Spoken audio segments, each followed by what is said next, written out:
Thank you, Creaky McCreakers. Good evening, everybody. Welcome to Minions of the Zoom Night Stream, Thursday edition. That's our spooky opening. I'm Prospero, your host, and Minions joining us this evening are Skep, Tock. Hi, everybody. Sanguine Mathghamhain. Good evening, all. The Harry Channel. Good evening. Jenna. Hola. And Blind Press. Hello. I just made it. Yes, you did. Yes, you did. Welcome all to our Respect Your Elders stream. Do we have to? No. I need to let Jen Maxey know that is not that you are to respect those of us on this panel who are your elders. It's more about elders. Goddamn right. What? Yeah, well, respect my authority. You sounded like Biden then. That was creepy. Yeah. Authority. I'll make a mental note of that. I do various strange voices sometimes, and sometimes people say, that was creepy, and okay, we'll take that one out of the rotation. Or actually, you can put Don't it in the you? Don't take it out. You lie. Use It's going into the rotation when you find out Oh, that no. it's creepy. Use it wisely. I wanna- Use it in peace. I want to be It just old isn't- and cool, not old and creepy. He uses it just when not anything's being recorded. There you go. Really like his Bob Ross voice. I did. You I kids did. stay away. I did like the president's press conference at Bernie's. That was.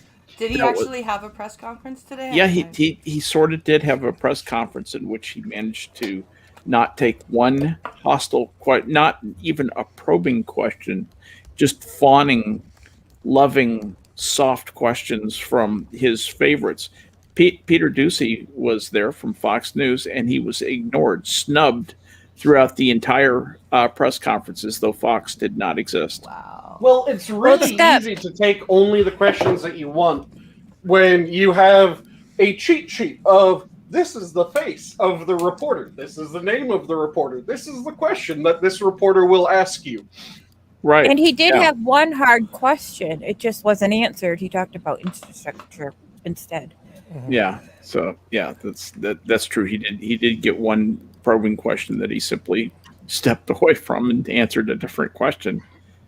But in response to that questioner, he just gave the answer to a different question. He must have read it off a different cheat sheet. And everybody stood there in kind of stunned silence, and then went on as if nothing untoward had happened at all. Yeah, nobody followed up or said It's "That eerie. was Yeah, the there's question." no follow-ups, no pressing, nothing. Just Jimmy, what is your question? Mr. President, is it hard to be president? Yes, it is. It's very hard to be president, Jimmy. That's a great question. Susie, it's time for your question. Mr. President, do you get fresh apples when you want them? Yes, I do, Susie. Next question. Usually I like sauce. Yeah, exactly. Yeah. Come over here and let the president smell your hair. Do you like rubbing leg hair, Jimmy? Come on up. How do you feel about gladiator movies? Right. You like movies about gladiators, Billy? Billy. It's just. Have you ever been to a Turkish prison? Oh God, that was just Yeah. that scene in Airplane is one of my single favorites, even though it is so wrong. Yeah. See, Yeah, oh, those pilot wings for the kids are not given, they're earned. Peter Graves, when he saw the script, called his agent and said, I'm not even finishing reading this. I will have nothing to do with this. Because he thought he was the serious one of him and Matt Dillon. Mm-hmm. He thought he fancied himself being the serious actor, and he really did take more serious parts than James Arness did. But when some of the other people who were going to be involved with it explained it to him in more detail, he relented and then got into the spirit of the thing and just enjoyed himself thoroughly, he said, making it. Yeah, I can see why, particularly do like gladiator movies, Billy. he might be thinking, well, that's the end of my career. I'm asking a child about men in a Turkish prison. Are you insane? Yeah, but flip to the next page, then there's Yeah. this whole bit about Kareem Abdul-Jabbar dogging it up and down the court. You see, it's just Yeah. one weird little vignette after another. Yep. Yeah. And we all have to pay tribute to all the people that are leaving their countries because of the earthquakes and the floods. Oh, yes, we do need to pay tribute to them. That's the main reason they're all coming here. And sending unaccompanied minors with coyotes or whomever. Would you be kind enough to embiggen my my display, yes. just so you can enjoy the thing that I've been enjoying?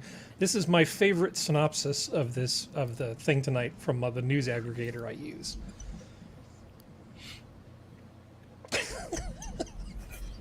And you can see him with his little reporter cheat sheet. Yep. Oh my Oh god. my gosh, that really there really are pictures with names. That's what I fucking Yeah. said. It's pictures, names, and questions. All on a Holy cheat sheet. All right. Shit. Sorry to interrupt, but I thought you might want to see that Oh, yeah, no, I think we can just leave this up. Yeah, I like Tired. that. for the duration of this article. This Yes, is- this section. This is supposed to be the what the fuck? That's no malarkey. Yeah. It's Nothing straight but up. malarkey. This is the reporter. This is his name. This is the question that you will be asked. Check this page for answers. Holy Yeah. shit, we're gonna be attacked. All the other countries are gonna see this and be like, whoa, you know what to do now. No, you don't understand. The entire world is so relieved that Joe Biden is in charge. Well, It's- China is. It's such a relief because Donald Trump was going to destroy us all. He was going to he was going to ball up a bag of empty KFC wrappers and throw them across the room and bounce them off the nuclear football, and it was going to be global conflagration. That was what was going to happen because Orange Man bad. Right. He's actually still killing us. No, but you're partially right.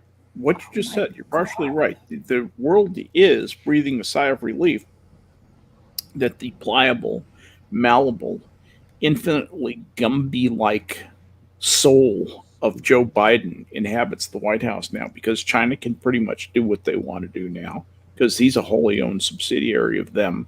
You know, he's quite aware. He's aware enough to realize that his family is on the payroll of China. He sold his soul to China years ago, and you think he sold his soul? Hunter invested his soul in China, and so they're completely beholden to them. The one who is scared of Biden is Putin, because to him, Biden is this kind of semi-loose cannon that's pretty much owned by China, but you don't really know what he's going to do. I think Biden is a little bit of a mystery to Putin, even as he is effectively to the extent that they can politically get away with it. And there are some things that they can't get away with, but they can get away with a lot. China basically owns this guy. Oh yeah. I still find it hilarious, though, Putin's reaction when Biden started talking about Russia. Wanna He have a straight debate? he straight up did the old school internet 1v1 debate me, bro. Yeah. Because he literally issued a challenge of, okay, President Biden, you want to talk about Russia? Let's debate. No teleprompters, no scripting, no note No cards. I will bring the You and vodka. I in a room with a camera on us. Let's Your do it, nuclear bitch. vessels at Alameda. How are they? you Yeah. could just see him asking a question like that. Has Chekhov found the nuclear vessels at Alameda, Mr. President? I don't know. Let me check. Do we have a Mr. Chekhov in the Yeah. CIA? you could. I can so see Joe Biden falling for that. Yeah, in the state he's in now, absolutely. The thing is, I'm sure Justine's pleased because now Justine doesn't look as incredibly soy-ridden and incompetent. Okay, No, wait, looking at he's- this picture, Jen. He's doing a good job of coming up with new ways to look soy-filled and incompetent. Yeah, he's just a bottomless pit of it, isn't people he? people do things that, you know, take the spotlight off of his stupidity, and he goes, oh wait, here, let me do some more. Well, what is he going to do? Hit up Macron and go, "Hey, Macron, do you want to cuck me?" Yes, probably. Because given No. Trudeau's wife isn't old enough. That's yeah. not quite. Give her Wow, a this is a tough room. Dude, you know Macron's married to his former teacher. Oh yeah, Yep. Yeah. familiar with the I'm the sorry, drill. I just, but Madame Trudeau is a little too young for his taste. And too good looking, because, please. it'll be an interesting marriage in 20 years. Yes. Can I just state what I noticed about this picture? Yeah. Yeah, what's that? I think whenever he asked the person the question, I think those are stickers, and he took the person off to remember he asked that person a question already. No, or that person Jen, asked him a question. you're absolutely right, except that those stickers are redeemable for pudding. That's what they're used for. Ah, What flavor? I asked him a Chocolate? question, I get put in. those are stickers. She's right. Those are stickers because you can see some of them have been removed. That's crazy. It's so he doesn't That's ask the same. insane. Yep. It's like a label sheet. Oh my It's God! It is. terrifying. It's like those little things that you get from the junk offers, but they have your Yeah. name and address on them. You can stick them. You know, if you ever sent a letter or paid a bill or something, you can use it for your return address. It's that type of thing. Only it's got the reporter's name, who they're from. Oh my God! Yep. And he's peeled some of them off. Don't want to ask them again. It's like it would It's be the only way if they actually physically disappeared when he. Wouldn't that be awesome? That would be amazing. there's It's not somebody like found one out. pudding per sticker. It's like those cards you get where you get like a free burrito after the 10th burrito. Yeah, exactly. You put like a little sticker over, you know, a bunch of those little things, and then when you get 10 of them, you get pudding. Right. Yeah. Yeah. All exactly. I'm Free thinking dessert. now is, do you think he asked if it could be a scratch off rather than stickers? Scratch. He wants them to be scratch and sniff. Fake for They us. said they said no because he would have been sniffing the Yeah. podium. You know, yeah. When probably Joe won't just Biden give heard me a about a quarter and scratch make and it sniff, smell. a scratch and sniff children's book, he got very excited, and he was then just very disappointed. He probably took the completed card over and handed it to Kamala and go, butterscotch. Butterscotch, young lady. I didn't. Are you new Hey, here? he called her the vice president. Oh, he called her the He president. figured then, out- didn't he? No, he called Oh. her vice president. He got Oh, it right this okay. time. It was last week. Only I'm he a introduced big boy, her I'm as in the charge. president in charge of Vice. Oh, So he may still be confused. What do you want to bet that her name and face were on that sticker sheet as well? Vice president in capital letters. You know what? One interesting thing that did happen. I guess this happened last week. I forget what it was that she had not been briefed on that he came out and announced, but it was a bit of a brushback pitch for her, and kind of said, "You're the vice president." And she had to find out about it through the press like everybody else, and she was furious. I wish my addle-pated old brain could remember this. I read this on one of my insider things that I look at. yeah, I remember that story, and I don't remember what it was. And I can't remember what it was, but it was some I think it had to do with the immigration, something with the some policy decision had been Oh, it made. was with Syria. Yeah, Talek is But saying this- Syria. Okay, maybe it was maybe it was. But I remember it was some foreign thing, and I anyway, she did not hear about it from the president prior to it being announced, and that was viewed by some Washington insiders as a bit of a brushback.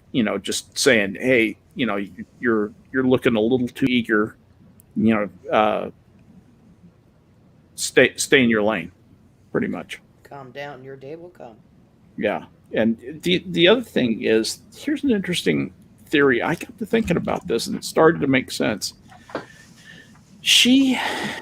They may not have a President Harris strategy at all. They may have just completely fucking used her to get him elected, not used him to get her elected. The theory always has been that he was palatable enough to slip her in as a Trojan horse, and then he was going to go out after a year or so. I'm beginning to wonder if, no, it was the other way around. They used her to get the leftish part of the base and the feminists mobilized, and basically to beat the bushes to get the vote out and get the black vote to turn out in the urban areas, and just completely used her and have no intention whatsoever of using her for anything except her usefulness is done. Her reward is she gets to spend 4 years, and I mean 4 years, as vice president, and she won't be asked back at the end of 4 years because she still has no electoral footprint at all. I mean, she left the race polling at not even 1% of the Democrats, less than 1%, and it rounded to zero. It was less than 0.5% of Democrats wanted her to be the nominee. That's why she left the campaign. Yep. For when she was running for president, because she's unlikable. She's a thoroughly awful human being, and I'm beginning to wonder. Maybe the answer was right in front of us the whole time. Biden's people said, we can get Joe in there and limp him through for 4 years, get a better candidate 4 years from now when, things are, after we've had 4 years of giving people money, we may have them addicted by then, and we can dump Cammie then too. I think that might well be the plan. What do you guys think about that? Anybody have an opinion about that theory? It's terrifying, but I think it can be, either way, it's terrifying. You think it's If she plausible? wasn't, I do. I think that people actually think that he is a good president. I think people. I actually think you're right. I think that people were that pissed off about Trump and that deep into Trump derangement syndrome that they legitimately think that Joe Biden is a good president. I think you're right. Yeah. I don't know. And it's the media's hell bent on not disabusing them of that idea. Yeah, So I mean, everything that they can sweep, they've been sweeping right under that rug. Don't bother looking. Prospero, what do you think of my theory? I think it's Other than it's rampant speculation. it's entirely possible. It's Machiavellian enough to have been concocted by Dr. Lady Macbeth. But it's also kind of straightforward too. Oh, it absolutely is, because most of the time that's what vice presidents are there for, to bring a part of the country or a part, particular demographic. Putatively, it actually doesn't work out that way most of the time. But I agree with you. Putatively, that's why they're chosen. Putatively, it doesn't usually help because they're usually too similar to. Right. Exactly. The candidate who's running. Trump and Pence, that there was a decided difference. With Tim Kaine and Hillary, there was not. Tim Kaine was... Tim Kaine's the invisible man. Yeah, he was a really bizarre choice. Very bizarre Inoffensive and strangely invisible. And what happened to him? And incredible. He's still no one knows or cares. He's still the senator from Virginia. One of our two fucking idiots. Yeah. He represents the cuck party. Yeah, he absolutely does, because politically, the stew in which Tim Kaine came from was by no means the leftist stew. No means at all. Very, very centrist, kind of average Virginia Democrat. Yeah, a lot of standard lefty positions like gun control and things like that, but Oh yeah, well, nothing more than that. Authoritarian positions always. Yeah, control. Yeah, they'll always choose control, but the Republicans aren't far behind them. It's just what they want to control. It's rather peculiar. They both have the things that they want to control. Ain't that the truth?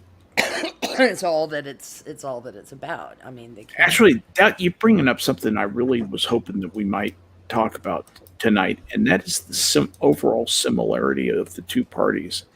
It seems to me that there are obvious differences between the two parties. The scary thing to me is the similarities.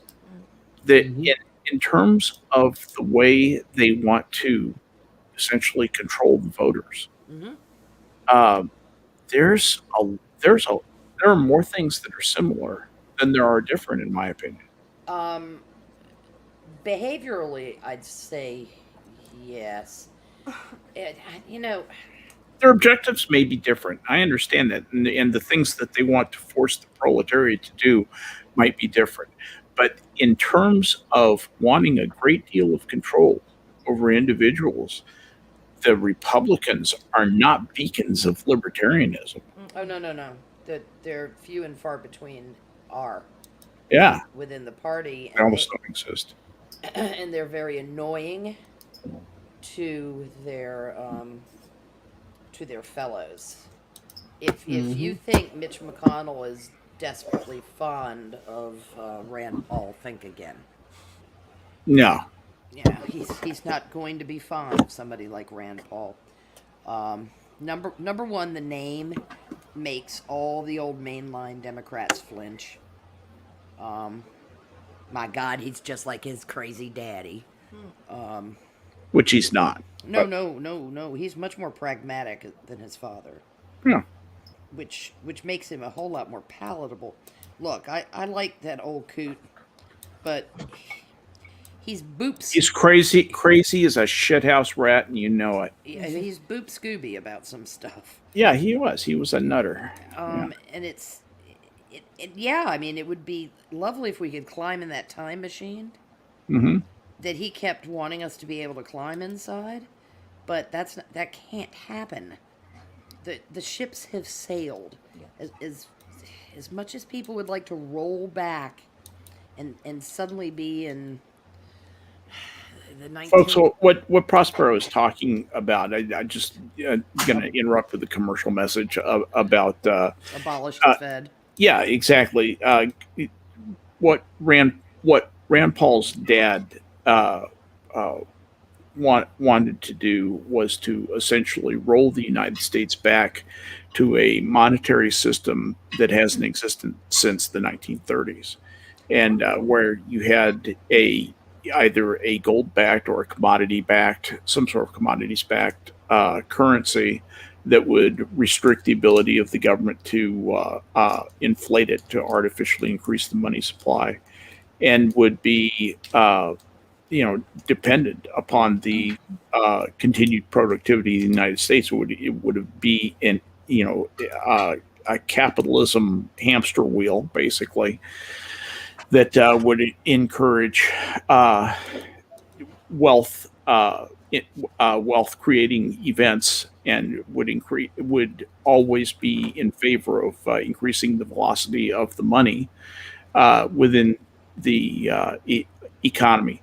That's what he favored. But in order to do that, you would have to dial back so many of the programs people have gotten used to, so many of the features of modern life that people have gotten used to, that it's not realistic. So that when Prospero says, he wants to turn back the hands of time, as it were, that's what she's talking about. So just point of clarification there. Yep. I didn't mean to kill the conversation. Did I just destroy us? No. Sorry. No. No. It needed clarifying. But yeah, I mean, I could see them using Kamala Harris that way. I could definitely see Joe Biden thinking that calculus was great, and it's the kind of calculus that they could have sold to Joe in one of his more lucent moments very easily. And here's a $64 question for you. Dark horse candidate. You ready for this? Mm-hmm. Jill Biden. Oh, holy shit. That's not funny. From Surgeon General to President of the United States. Uh-huh. Hell of a Dr. Jill could totally do this, because who better to have as a chief executive than someone who is at the top of the teaching profession with a doctorate of education, one of probably the best educator in the history of educators. People like George Washington Carver were nothing compared to Jill Biden. Yeah, she's got that likability problem, though. The permanent Karen face. Yeah, and boy, They aren't above astroturfing. No, they're not. Anyway, just an idea. It would be a nightmare on Pennsylvania Street come to life. You know,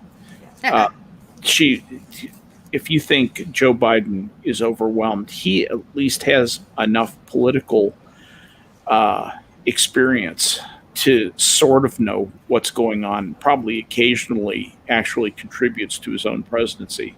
Joe Biden would be completely at sea and would just be an emotionally reactive non-entity as president, being buffeted around by the strong personalities of her advisors. She'd be toast. You mean she'd be Barack with tits?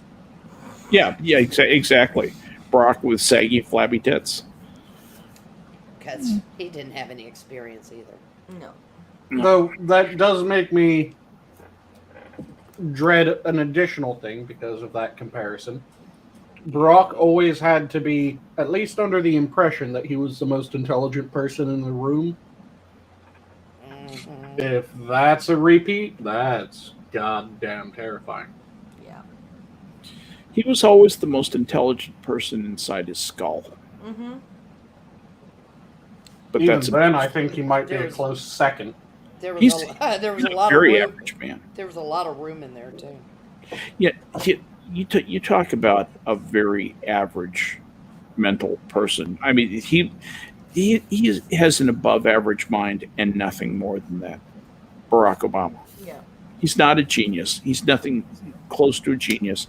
Yet he has never done any academic work that begins to suggest that he is anything but an average to slightly above average mind. You notice we never see his scores. We never see his grades. We never see the papers that he wrote in law school. We never get to see any of that stuff.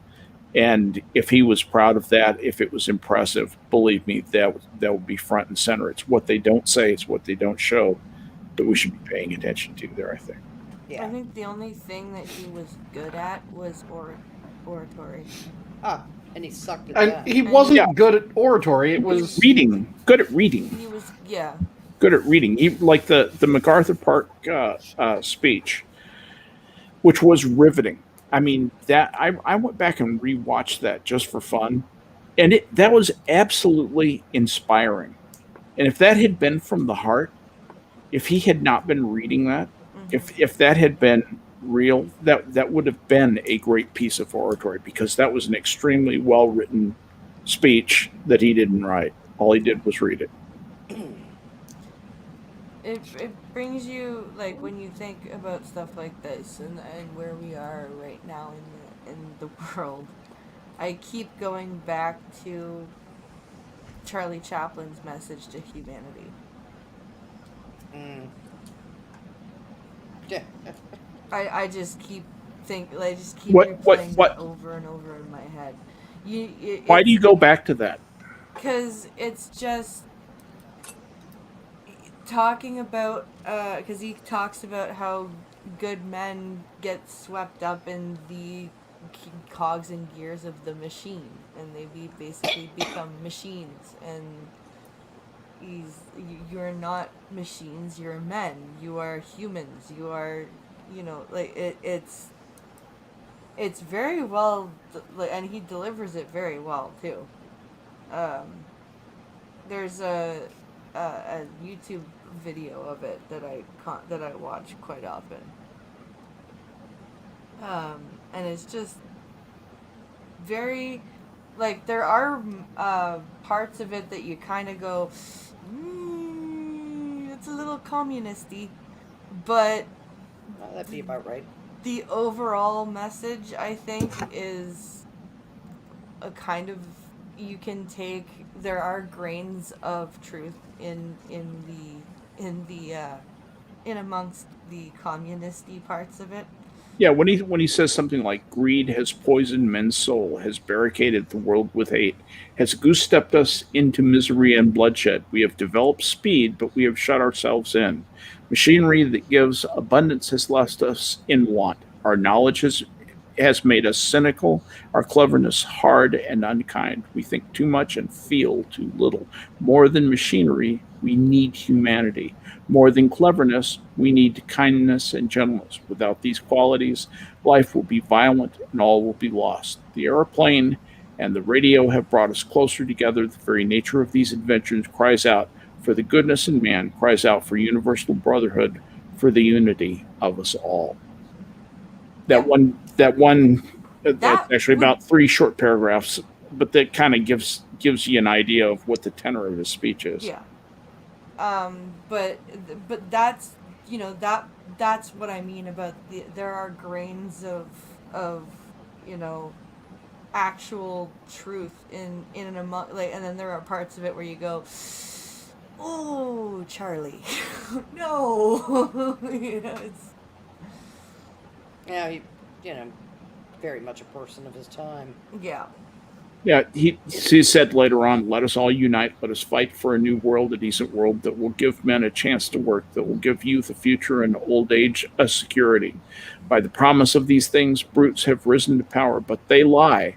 They never will. Dictators free themselves but enslave the people. Now let us fight to fulfill that promise. Let us fight to free the world, to do away with national barriers, to do away with greed and with hate and intolerance. Let us fight for a world of reason, a world where science and progress will lead to all men's happiness. Okay. See, that's what I mean. Like, there are No national barriers. None of those national barriers. You could tell, like, there's the globalist part of it. Yeah, but you can kind of hear the International playing in the background. Yeah, definitely.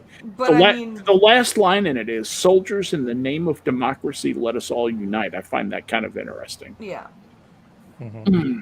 Like, there are parts of that message that are absolutely true, and then there are parts of it that you kind of have to take for, what was going on at the time he did this speech. Sure. Very much influenced by the events of the day. You're right. Yeah. Well, there's the spirit of the speech, and then there's there are the implementation details. Yes. Now, in spirit, this is a fine sentiment, and many a man has muttered many a fine sentiment. And as Skep said, he was a man of his time. He was a product of his age, and you're coming out of the Industrial Revolution. These guys still remember what the world was like. Suddenly you've got aeroplanes flying around and food on a scale we'd never had before. People were becoming wealthy. Yeah. The trains had revolutionized travel across the country. But do you realize how few outfits of clothing people had before this sort of thing? It was not uncommon for people to have 2-3 outfits total. Yeah. That was Right. all the clothing they had. Yep. And it often was not, it was often handed down and mended and taken care of. The difference between pre-industrial, industrial revolution, and post-industrial revolution life is hard for people like us to fathom. Yep. Yeah. People used to spend an enormous amount of time just cleaning their clothes.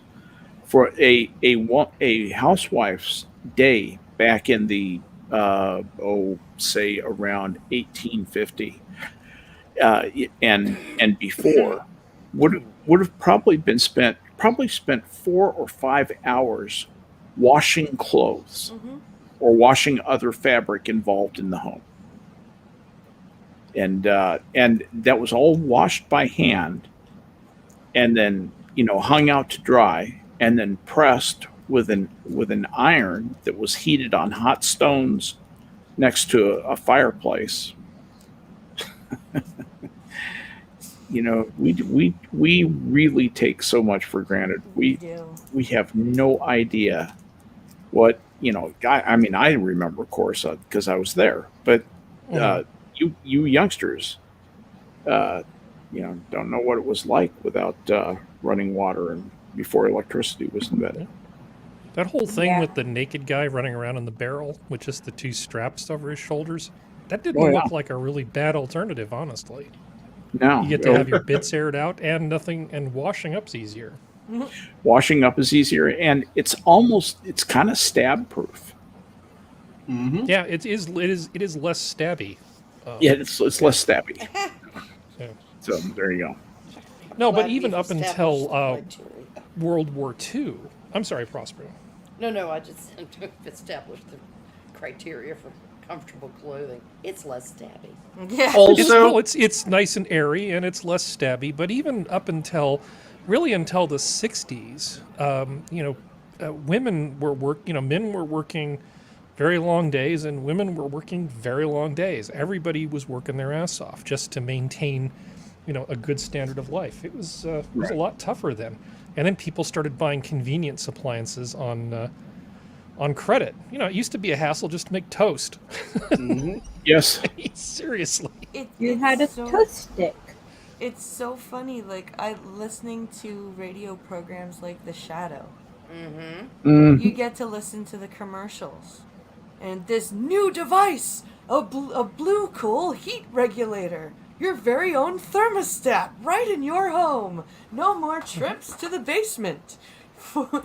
Just like, and now everybody has a thermostat. It's like just, or these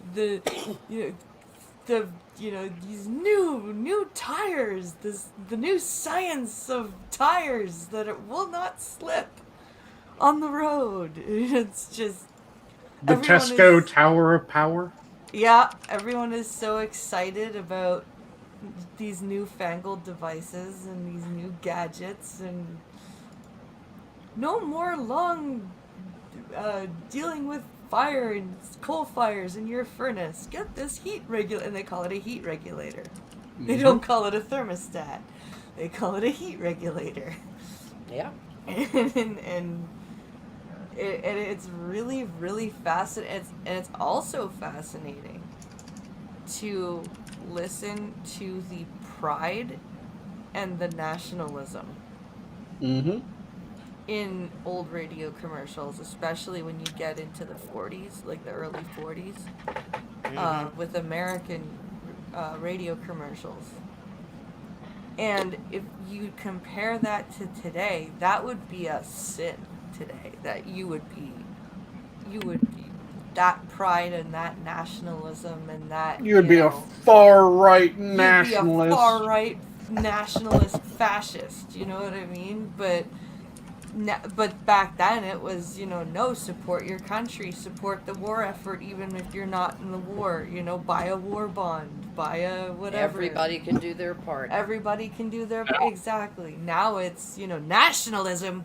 Oh, nationalism. Yeah. Now, well, just think of that, and think of something that happened in Virginia this week.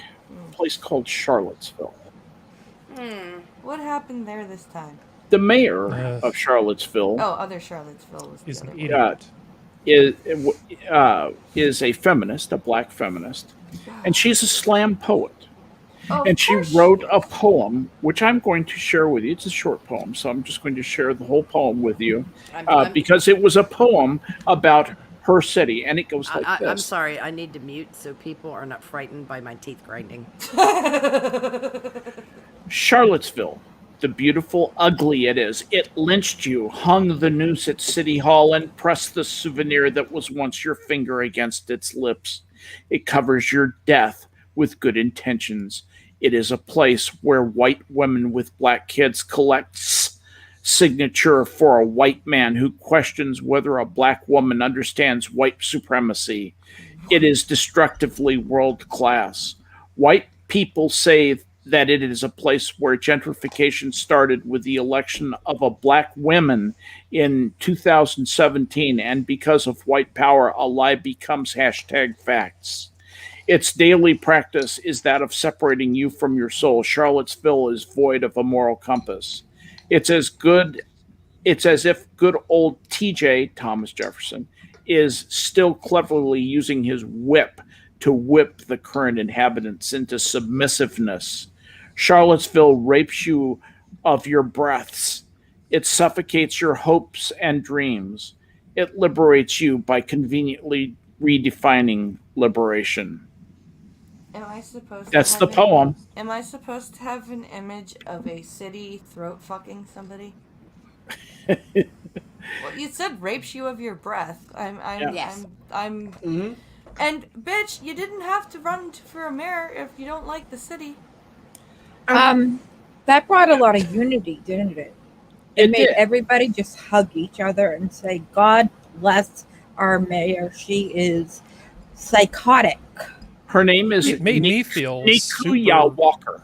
Wait, what? Yeah, it made me feel super guilty because as you were reading that and I was hearing this heartfelt thing, I realized I was doing an impersonation of the whitest person on earth. I was pouring a fine English breakfast tea from New York City, nonetheless, into my cup, and I was pulling some sugar out of my vintage Temporama sugar thing, and I had my little creamer thing, and I'm just sitting here being the whitest person ever listening to this going, Yankee bastard. I'm just the worst. See, I was pulling out my TGF Friday potato skin, sour cream, and onion chips, and I had a few. Oh. You should put on your Ugg boots in protest. You should just go basic white. I don't have on Ugg her. boots. Get Nikuya some. Walker is the mayor of Charlottesville, Virginia. She became the city's first black female mayor in November 2017 after being elected to the Charlottesville City Council. She was born and raised in Charlottesville. She graduated from Charlottesville High School in 1998 and received her bachelor's degree in political science from VC, from Virginia Commonwealth, in 2004. She has 3 children. 4 kids. And there's nothing about a husband. And if you take one look at her, I think he ran away. Just saying. see, there's He's getting They ran away. cigarettes. one line from one speech. Well done, Jenna. Nice. Well There's- done. One line from one speech that was given about 4 years ago now. Well, That it summed up a lot of the old school nationalism. And it was a brilliant line. I'm just going to quickly read it off. When you open your heart to patriotism, there is no room for prejudice. Yeah. It's an absolutely beautiful line. I remember that line. Yep. And then the next 4 years, the left devoted, and in fact, more than 4 years now, the left devoted itself to smearing the person who read that line off as one of the most unrepentant racist ever to have been born, way worse than their former, what was he, Grand Dragon of the KKK senator. Grand Kleagle. Yeah, I think it was a Grand Dragon, or was he a No, Grand no. Cyclops? He It was was all a- very... He was a Kleagle. That's actually a thing. Yes. What's a Kleagle? Sounds like some sort of It's a horrible recruiter. boil on your fucking It's a recruiter. Well, if you work for the KKK, I'm pretty sure you are a boil. So That's it sounds true. about right. Oh, but Kleagle, doesn't Kleagle just sound like some sort of medical? You have to For go your to the pelvic doctor. floor. Yeah, I was Yeah, about to say, it Kegel. sounds like Kegels, yeah. someone with a speech impediment saying Kegel. Yeah. No, he was a recruiter. I don't look. Okay, if you've ever, the Klan has never been the brain trust. Okay, No. they've never ever been the brain trust. The scene in a Time to Kill, where the Klansman immolates himself, is so believable because it was those kinds of people, joined the Klan, especially past a certain era. So, Robert Byrd was good at being a parliamentarian, but yes, Sanguine, you're making an extremely good point. I mean, I remember that line in the inaugural address because when I heard it, I stopped and I said, "Whoever the fuck wrote that?" I mean, I said that is Needs to write everything else. I said, "Yeah, that's Peggy Noonan like rhetoric." I mean, that's the kind of quality, slip the surly face of earth to touch the face of God. Kind of poetry in presidential rhetoric, and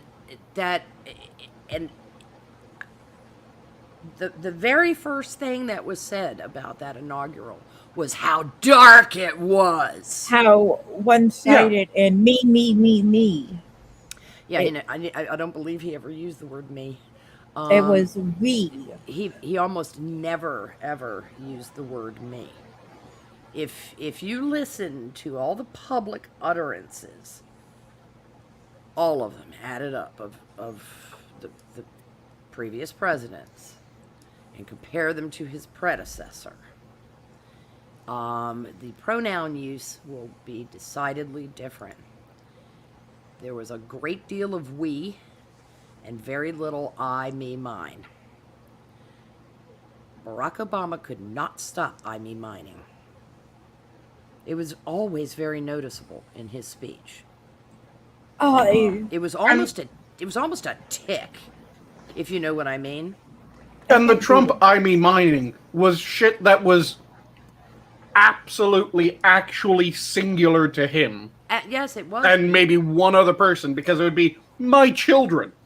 Yes. My I family. built the greatest. Or I have always loved this country, that kind of thing. But not, generally it was we intend to, or we hope to, or we, the administration as a we. He actually didn't take credit for things he should have taken credit for. He said we instead of I did. In a lot of things where it was the president, not... He probably used me, I, and mine more during some of those COVID press conferences because they were telling me, or I read, or that kind of thing. But by and large, I mean, any speech rhetoric was always we, not my administration.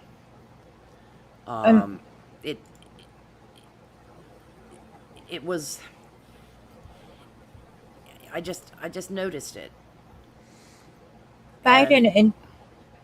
Sorry. Go ahead. Well, Biden in today's speech talked about how that's not what he gets paid for. And he was saying something about Trump. And I thought, well, Trump didn't get paid for any of it. So, Yeah. shut up, asshole. Yeah, that was that's something that people conveniently forget. And they just love to bring up how much the foreign emoluments mattered and this, that, and the other. Because the idea of someone selflessly serving as president, giving up their salary, Be abused. was horrifying to them. So it meant that he had to be on the take somewhere else.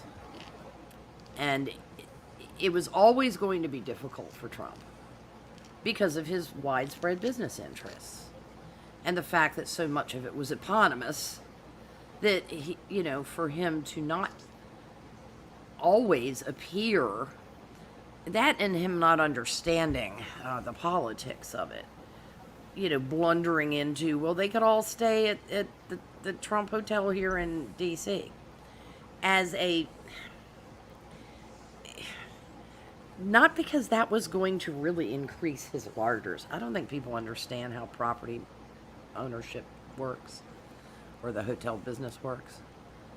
At least, not that I can tell. If you know what I mean, Harry? No. Well, how was if Trump suggested people stay at the Trump Hotel? Mm-hmm.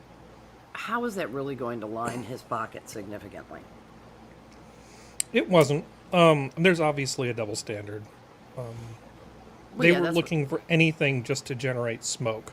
I think there was an independent review, wasn't there? I mean, more than one by, was it the Inspector General? I think it could have been the GAO Inspector General. I don't know. Usually the Government Accountability Office is the one that you might sick on that. But Yep. so many of the holdings were removed, and basically the stuff was being held kind of in a trust being managed by Eric, wasn't it? Because Yeah, I don't know how blind this particular trust was. Normally you'd get somebody not in your family, a money manager type, just to manage investments. But when you're actually running a business, that's a very different thing than just having somebody manage your portfolio without you knowing what it's in. Right. Yeah. Now, the argument in favor of the emoluments thing was really, you wouldn't want it to seem that he was essentially pushing government spending in a direction that could even potentially benefit him personally. Was there a conflict? And I don't think there was. But may I just well, the lawyers interject? would yell, yeah. So. Let me tell you how this government hotel thing actually works, okay? The GAO has a schedule for these things. And when you go to a hotel, you pay the government price. The government price is determined based on basically the quality of the hotel and the location. What cost center it basically goes into.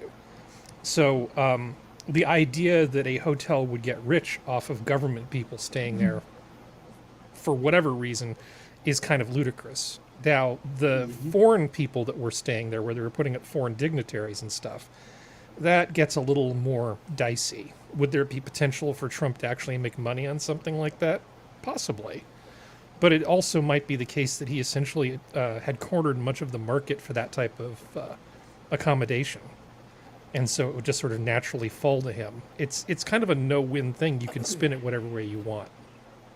Yeah, he was always going to be in that trap because they did it consistently about Russia. That the only... Yeah. He was soft on Russia because he had been trying to build hotels in Russia, which means he's actually some kind of foreign aid, which is like, excuse me, but what was the largest growing real estate market among big cities in the world? Mm-hmm. It's kind of like how... It might have been Moscow.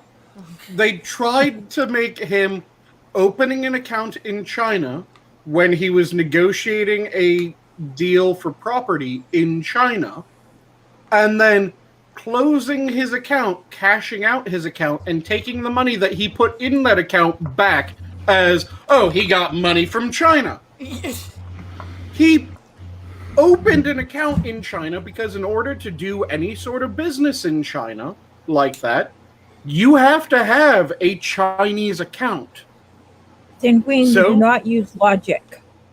He opened the account. Then, once the deal fell through, and he decided, you know what? Fuck this. I don't want to be in China. He pulled the money back out. That was his money that he put in that came back to him because it was his, you fucks. I don't know if it's technically a requirement to have the account in China. No, there's different ways you can... There's different ways... Okay, for property ownership it is, but in terms of just moving money around, before the property itself, you would have to make a deal with a bank that had some of their own sort of relationship that were basically your agent. It was probably cheaper for him to have the account himself. than to get some party involved that was going to siphon off a big percentage of it. Yeah, from what I remember reading into it, because when this first happened, I was going, the fuck? And I read into it, and I found out that it was an even bigger the fuck than I thought it was when I started. Because, in order to own property in China, commercial property in China, you have to have a Chinese account. Yeah, and I'm just saying there are banks that have a presence in China that he could have done business with that probably could have fulfilled that requirement. But it also may be the case that they're just paying off their flunkies in the CCC, whatever we're calling them. Yeah, I think that it's effectively it has to be one of the state-owned banks, effectively. One of the friends of the state. Yeah, and that way they get a taste of everything. Yep. They Talk about emoluments. get you coming and going. And like I said, the fact that they were trying to say that he got money from China from closing his Chinese account and taking the money that he put into it back because it's his money, jackass. What do you want him to do? Just leave the money in China? Go, here you go, Communist Party. And then it would have been, he gave money to China. Yeah, exactly. Yeah, no, there's no winning, because basically the left was like, guys know what this is like when your girlfriend's mad at you and she won't tell you why, and you just know you're in trouble because every single thing you do is wrong, and you're wrong, and you should have never been born, but you don't know why you're wrong. It's that kind of thing, and that's basically the way the left has treated Trump this whole time, like they were an angry girlfriend. And this is As a woman, I'd like to state that I hate it when women do that. Me too. Yeah. And this is why I hate this is why I think that the left actually thinks Joe Biden's a good president. Because they really were that psycho angry girlfriend who's like, well, if you don't know why I'm mad at you, then I'm not gonna tell you, you asshole. And now that Joe Biden's in, they're like, oh my god, he's so amazing. Well, there are actually believe it. Well, no, I mean, it was so empty-headed. That was just perfect. This Biden is so dreamy. These are dreamy the same, Joe Biden. These are the same people that came up with the term "homosexual." Yep. I mean, sure, Trevor slaps me about a bit every now and then, but he's so much better than my last boyfriend. He never paid attention to me, that asshole. Yeah. Yeah, God. Speaking of Cuomo, to pivot on the elder abuse portion of this broadcast. So, it turns out, if you live on the Upper East Side and you know people, or you're related to the governor, you can get COVID tested. But if you were an old person and they suspected you had COVID and they were shunting you into, or older person, a sick person, and they were shunting you into a nursing home, they wouldn't even bother to test you. Wait, Prospero, are you about to tell me that New York Governor Andrew Cuomo fast-tracked COVID-19 testing for his family and other VIPs, or that CNN host Chris Cuomo was one of the individuals who reportedly benefited from the insider program, or further, that less than a week prior, Andrew Cuomo's administration issued an order outright prohibiting nursing homes from testing incoming patients for the virus? You're not going to tell me that, are you? Why, yes, Skep. I am going to tell you that. Faith and Begara. This is... all right, we already knew that in violation of things that have been known for damn near 1,000 years. Dark Ages. Yeah. Yeah, like I said. In fact, longer, the fucking Justinian plague or earlier. Yeah. So we've got ourselves a couple of millennia, basically, of knowing not to stick sick people in with old folks. And then, the magical unicorn party decides that because they do it with goodwill in their hearts, It'll be fine. And they don't want to test them because then what they're doing will be apparent and somebody might get upset. But when your brother comes down with the sniffles, hold on your horses. I shall race using the, I believe, was it New York State Troopers to rush State troopers. those results to the lab. You know, I've got Chris's snot swab, and they rush it to the lab to make sure that poor Chris and Mama's okay. You know, you got to make sure Mama's okay because you wouldn't want to miss that sauce recipe. Jesus, fuck me. She makes damn good cannolis, you know. Oh, Jesus Christ. And then some asshole in the comments of one Twitter feed I was reading about this shit was talking about how seriously ill with COVID Chris was. So seriously ill he was broadcasting from his motherfucking basement? And yucking it up with his, I'm okay. I just kind of feel awful. It's a struggle down here in the basement, and then there's film of him going upstairs. Don't forget about the fight he got in with the guy on the gun. On the bike, not a gun. Right. That was not at this house. That was a separate deal after he was not quarantined anymore. I think he was supposed to be quarantined. Or maybe it was like still. the end of his quarantine. Whatever. He goes out to the Hamptons, and some fucker says, aren't you supposed to be in the basement broadcasting like you're fucking Edward R. Murrow? And, you know, he gets upset. Jesus, you'd have thought it was the Blitz. He was in the basement, and I don't know, man. I feel kind of rough. I had COVID. I couldn't have done a news broadcast and looked all happily smiling. Well, a lot of people could because they didn't get they're not as compromised as you are, or were as ill as you were. I just want to be normal and get COVID the normal way. I just want to have COVID the normal way. Well, some people get it the normal way and die.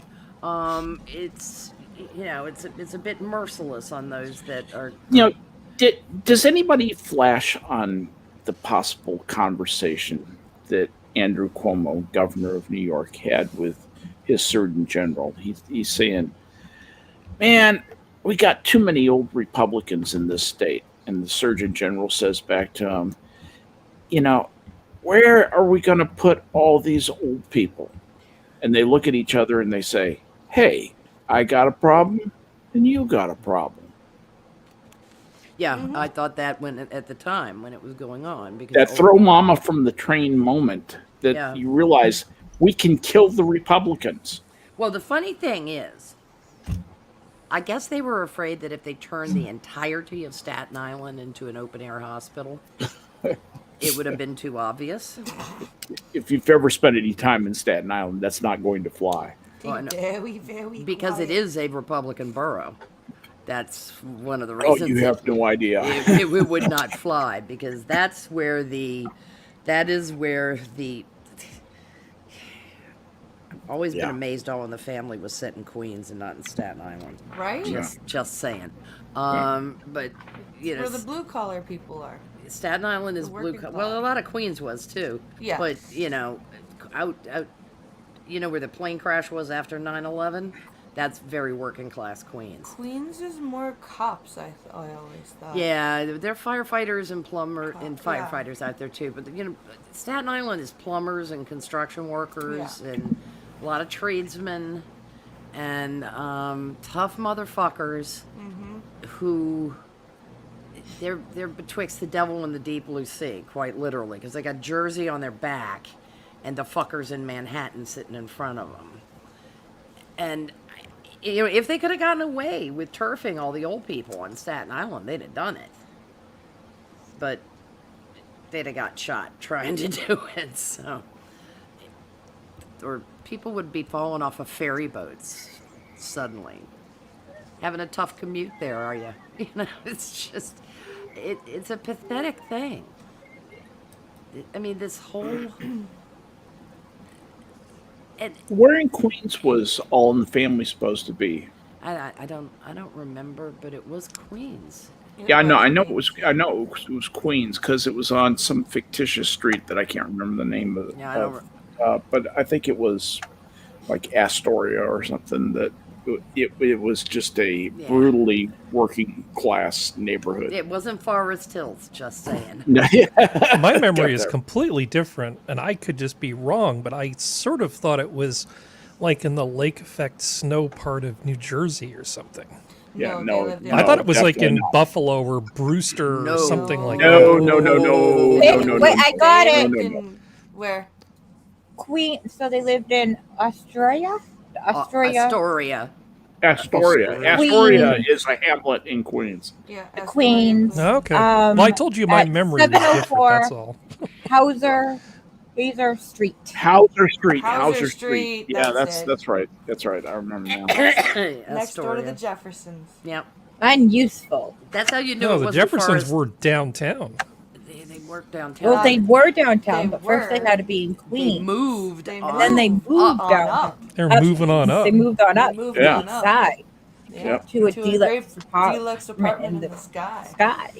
Yeah. Okay. Yeah. Oh, it wasn't in disguise? No. I know. Oh, it was in the sky. Oh, never mind. I know. It I'd like really- to say Prospero and I, not Prospero, Blind Press and I were neither old enough to catch the live shows. This is just from reruns, we know. Oh, what? Excuse me, I've got dogs. I'll be right back. I'm sorry. Well, Dog I was gonna problems. say I've got to head off to bed. Oh, okay, sugar. You want to shill?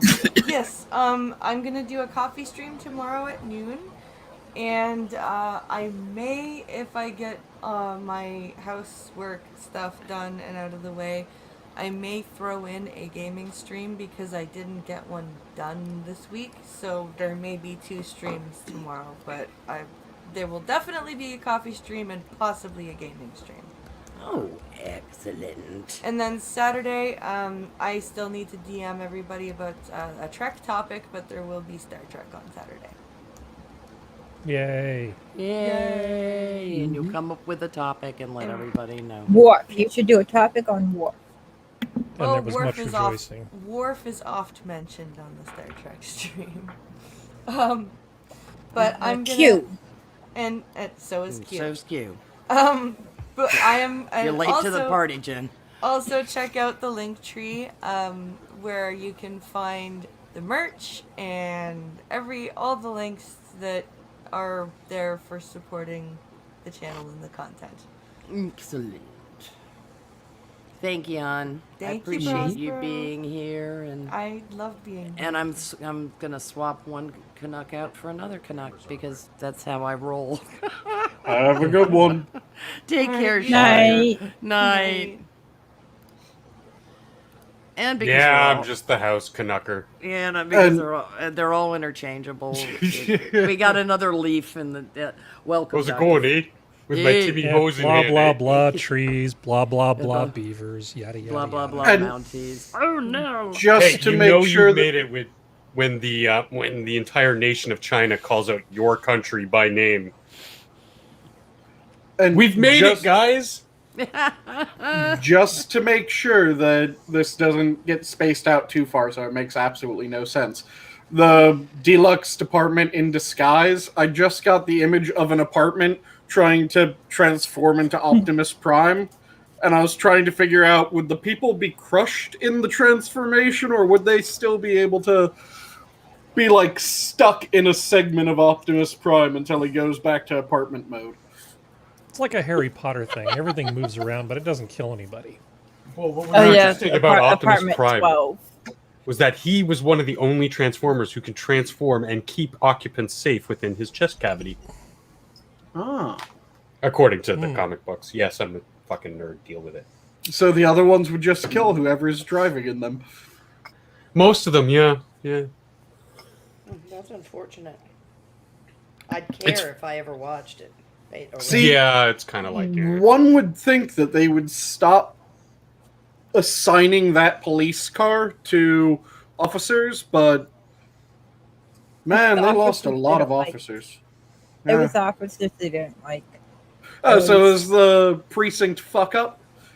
Yeah, if they fired, there's a whole union thing. If they're crushed to death, oops.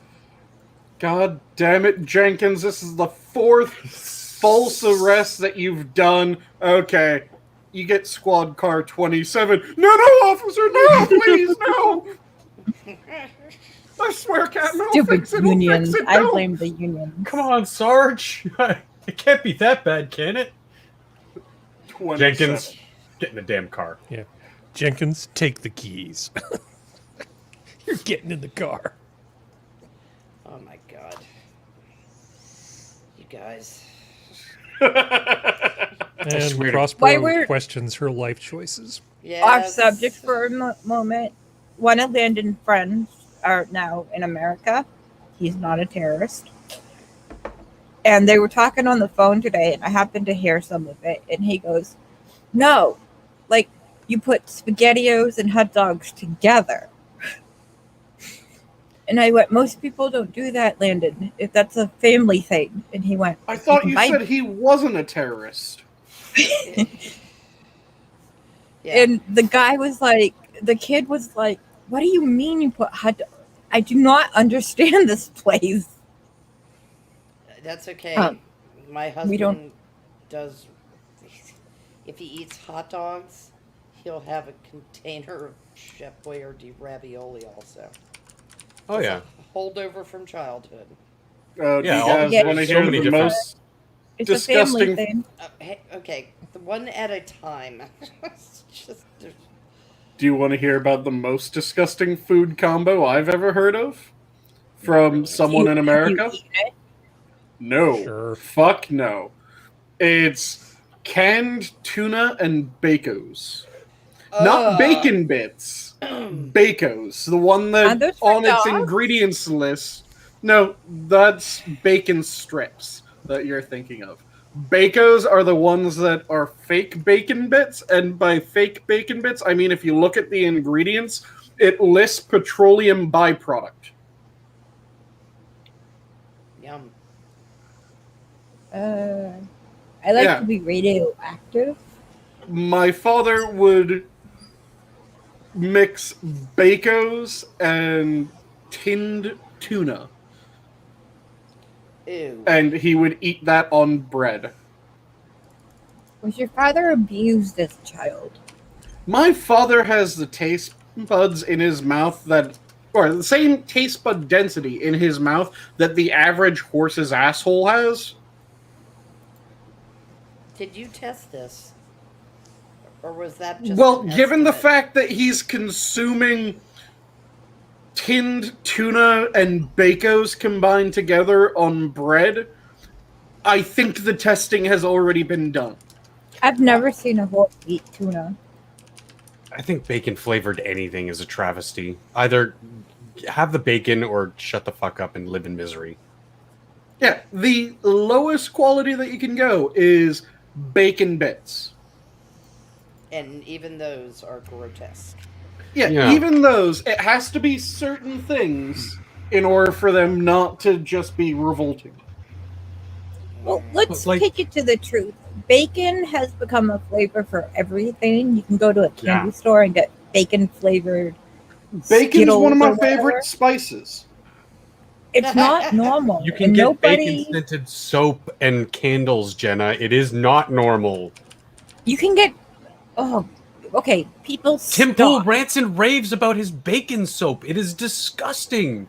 I want to walk does? over to him and fucking just slap him back to the Korean Peninsula. Like, Well, I have a question. Is the bacon soap actually made from bacon fat? no, it's just scented like it smells like bacon, so that when you're done showering, you have that hint of smoky baconness. And I'm just like, no, stop it. That. See, Probably halal Ew. bacon. I could understand it if it was made from bacon fat. If they were cooking bacon at an industrial scale and then taking the fat and going, well, fuck it, let's All go of this through Simply, if you saponification. did that by noon, you'd smell like rancid bacon. is all. This No, is you have to making me- sapona. Do you know why bacon smells so good?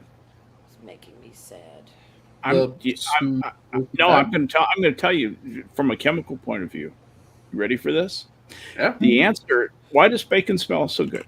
The answer is that the sugar and amino acids in bacon mix in what is called the Maillard reaction, which produces about 150 aroma compounds that provide the unique smell of bacon. So there's really about 150 different smells that go into the complex smell of bacon. And I find it amazing that it's that consistent for that many, having that many compounds in it. It tells me that they probably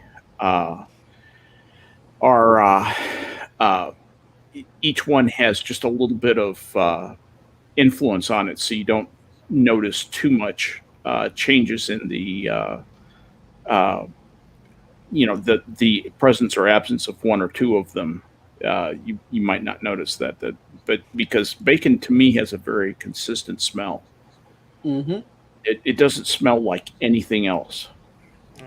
You're right. It smells like one of my girlfriends, but that was a different story a long time ago. Anyway.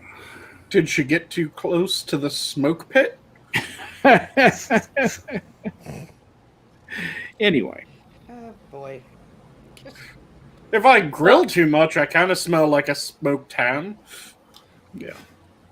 Adam's trying to kill me by dipping stuff into blue cheese dip. What's wrong with blue cheese dip? I'm deadly allergic to it. Oh, okay. It will kill me. Yeah, that's if you eat it. It doesn't mean Yeah. you get to complain when other people do. Yeah.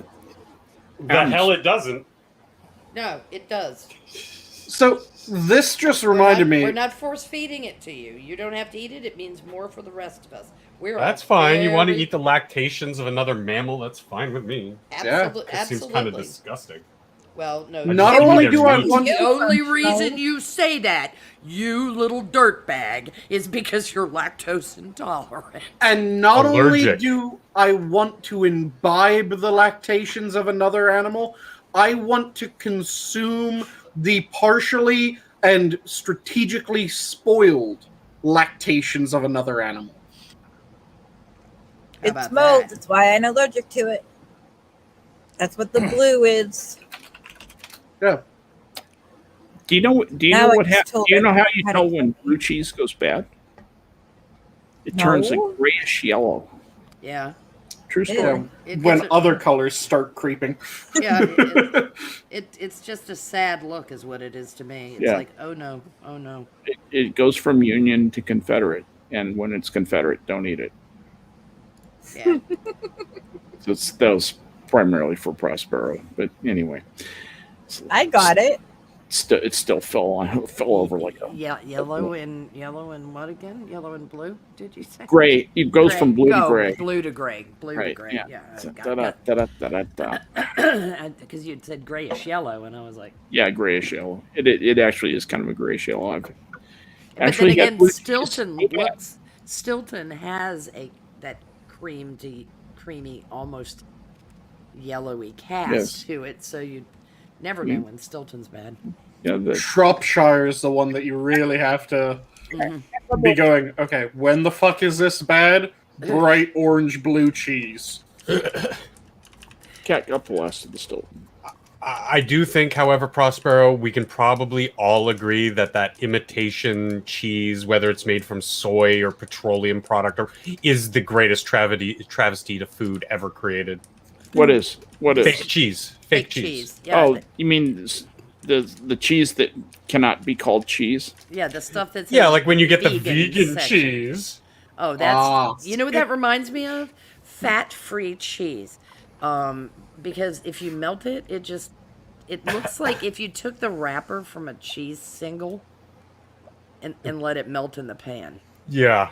It's just Because it's made from petroleum product. It's a sad thing. Is Yeah, it like really? potatoes. Is it really? Are American cheese singles the things that they can't call cheese? They're really derived from petroleum or no? No. No. I'm saying some of the fake No. cheeses are The fake cheeses, yeah. The fake cheeses are petroleum derivatives. Really? Some of Some of them are soy. Processed Some of them cheese are American cheese is a processed cheese product. Yeah. What it is it has had water added to it, so it melts better. A smoother consistency, yeah. Yeah, it's water, and I want to say it's an oil is also added. It may have a slightly, but water. I thought it was the water content. At least that's what I thought. Kenji Alt Lopez said. Lopez Alt. Because I call it analog cheese. I just had to throw that in there. Kenji Lopez always uses a slice of American cheese when he's making a grilled cheese. Like, he might be using Gruyere, he could be using any other cheese, but he always uses that because he said its meltability helps other cheeses melt. He said because one of the problems with some of the other cheeses is that they'll soften but they won't melt. And he said if you want that gooey, lovely consistency of a grilled cheese sandwich, using a cheese other than American, toss an American slice in the mix because it will melt so easily. It will help the other cheeses melt. So almost as like a binder. Yeah, it just as it heats up, it takes the other cheeses with them. Analog cheese. Yeah. And then If you think about it, Processed cheese food. what they did was they boiled it down to its like base components. So like, you know, you have like your milk proteins, the acids, whatever, and then they created this new product from the ground up with these chemicals to create it's still basically cheese at the end of the day. It's actually, I'm reading, it's made from soybeans, rice, almonds, nutritional yeast, and some non-dairy, some basically preservative type ingredients. It's aimed at vegans and others wanting to avoid animal products for moral, environmental, religious, health reasons, or just because they're boop shooby crazy. And including the lactose intolerant or a desire to avoid cholesterol. Vegan cheeses may be lower in fat compared to dairy cheese, are cholesterol-free, flavor-free, and taste-free, and are often a source of soy protein and isoflavones. Many have calcium added. For the love of God, stay away from this. I am an editor at Wikipedia. No, I'm just kidding. Anyway, several brands melt similarly to dairy cheese, while others stay mostly firm or melt only if bagged. Okay, so there you go. Are you allergic to all milk functional, or can you do sheep's milk? I don't really know. I've never really tried sheep or goat. You've never tested it with Feta. But it is something about the milk itself. So like milk, no. Cream, no. Cheese, maybe. Like a really aged cheddar. Yeah, like a hard cheese. Love aged cheddar. Yeah, well, that's because it's a hard cheese. A lot of it's just the bacterium. It's not problem with the lactose. Can do hard cheeses. But I don't think it's the lactose. I think it's the enzymes that are in the milk and the. I'm trying to remember which one goes into the whey, because there's 3 main proteins that if someone has an actual milk allergy, not lactose intolerance, because lactose intolerance and milk allergies are 2 entirely different things. Right. And there's 3 proteins, and I want to say it's lactoglobulin, lactoalbumin, and immunoglobulins. Yeah, and immunoglobulins is a class of coenzymes. Yeah, I want to say it's. I don't know the specific names. Sorry, I just know that that's what they are. Yeah, I'm trying to remember. Well, Sanguine, they test for it with IgE testing, so I would say that's probably immunoglobulin E testing is probably what they do, and there are a variety of coenzymes. Who knows what receptor site on you're in whatever the vagus nerve is, a part of. I guess that would be cholinergic nerve. Whatever cholinergic nerve gets offended by it and causes anaphylaxis. But that's what you'd be looking at, is probably IgE, don't you think? They do. Well, they do IgE, and then they also have, I think it's 2 or 3 other tests in order to figure out, because they do IgE for at least one of the compounds. Then they do another test for a different one, because you have one of two of the compounds are found. We went through this pretty hardcore with both of my kids, and what they tested for specifically for dairy was IgE, and that was all they tested for. And this was pretty state of the art allergy testing at the medical school and here in Dallas. Because I could have sworn there was one of, because I know it's just because the test might exist, Sanguine, you might have read about it in a paper, but sure. as to what they normally give in an allergist's office, from what I remember, I believe it's IgE only. Okay. But anyway, we are way down the rabbit hole, and we're going to lose our listeners. You and I can take the discussion offline. Well, I was going to pull it back one layer and say that the 2 of the things that you could be allergic to are typically found in curd. One of them is typically found in whey, and I think it's lactolabulin that is typically in whey. I think it is the lactolabulin. So if it is the lactoalbumin, that would be a whey allergy, which allows you to eat hard cheeses, but would fuck you over when it comes to milk, cream, and ricottas. Yeah. But some of that stuff gets into both of them, don't you think? They also thought some of it, but if trace allergy, he'd be screwed. Some of it, but the longer the cheese is aged, because I think it's 2 different lactoalbumins. I think it's A and B, alpha and beta.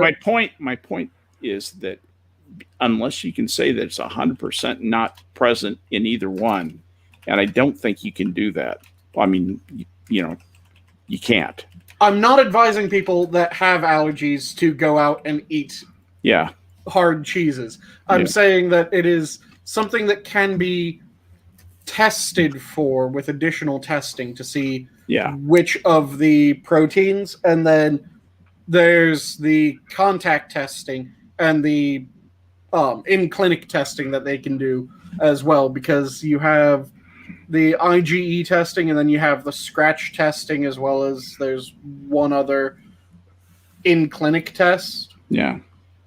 And with my son, they did a blood serum test and a scratch test. Yeah. Both. And the they were scratch so concerned about his dairy allergies. Mm-hmm. Yeah, the scratch test is one of the ones that, if you're going in for allergy tests, the scratch test is almost always done.